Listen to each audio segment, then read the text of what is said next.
안녕하세요. 빅토리TV 빅토리입니다. 오늘은 최근 빗썸에 상장한 식스 토큰에 대해 알아보도록 하겠습니다. 현재는 상장 빔에 대해 어느 정도 조정이 된 것처럼 보이지만 실상은 그렇지 않습니다. 식스 토큰은 현재 전체 거래량에서 87% 이상이 빗썸에서 이뤄지고 있는데요. 상장한 거래소가 빗썸과 코인원을 포함해 총 6개의 거래소인 점과 대부분의 거래량과 유동성이 빗썸에서 이뤄진다는 점이 마음에 걸립니다.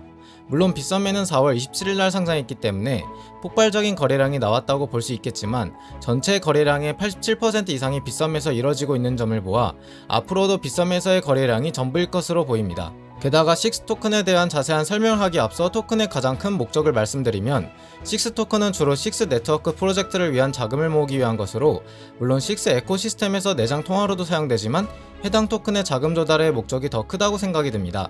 식스 토큰은 디지털 미디어나 컨텐츠 생태계를 목적으로 블록체인 기반 컨텐츠 등록 플랫폼인데요. 어쩌면 흔하디 흔한 또 라는 말이 나올 수 있는 미디어 플랫폼입니다. 미디어 플랫폼은 특성상 전망이 그리 맑지 않다고 생각이 드는데요. 이유는 미디어 플랫폼 자체의 포화 상태에 있습니다.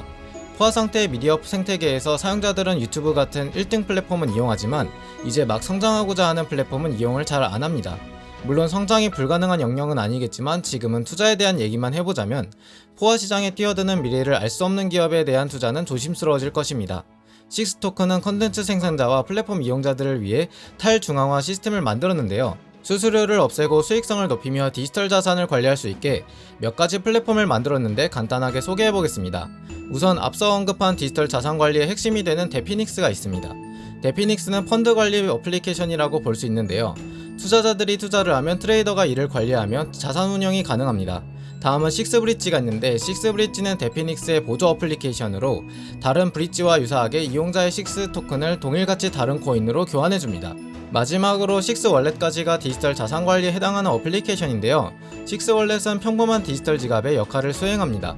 다음 설명할 에코는 컨텐츠 생산자들을 위한 어플리케이션인데, 블록체인 기반 미디어 플랫폼이 다 비슷할 텐데요. 컨텐츠 생산자가 컨텐츠에 대한 아이디나 소유권을 블록체인에 기록하여 저작권을 지키고 안전한 컨텐츠를 생성할 수 있게 도와줍니다. 여기서 좀 더 세분화하여 스냅도 저작권 보호 목적의 어플리케이션인데요. 스냅은 이미지 저작권 보호를 위해 만들어졌습니다.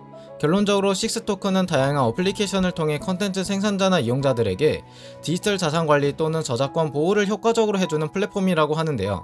여기서 궁금증이 생깁니다. 만약 유튜브에서도 유사한 시스템이 생긴다면 식스 토큰이 설 자리가 생길까요? 예전부터 있던 말이지만 실제로도 유튜브에서 또한 블록체인 기반의 시스템을 추가할 계획이 있다고 하는데요. 물론 식스 토큰이 지속적인 성장을 해나간다면 향후 크게 성공할 수도 있겠습니다만, 미디어 플랫폼은 파이 게임이라고 생각합니다. 식스 토큰이 가져갈 수 있는 파이가 커질 수도 있겠지만 투자할 만한가에 대한 고찰로는 권장하지 않습니다. 매수에 대해 고민이 생긴다면 오히려 기술적 분석에 접근이 중요할 것 같은데요. 일단 백선할 로드맵 그리고 현재 진행 중인 프로젝트는 전망이 아주 밝다가 아닐 뿐이지 아주 나쁜 편이 아닙니다.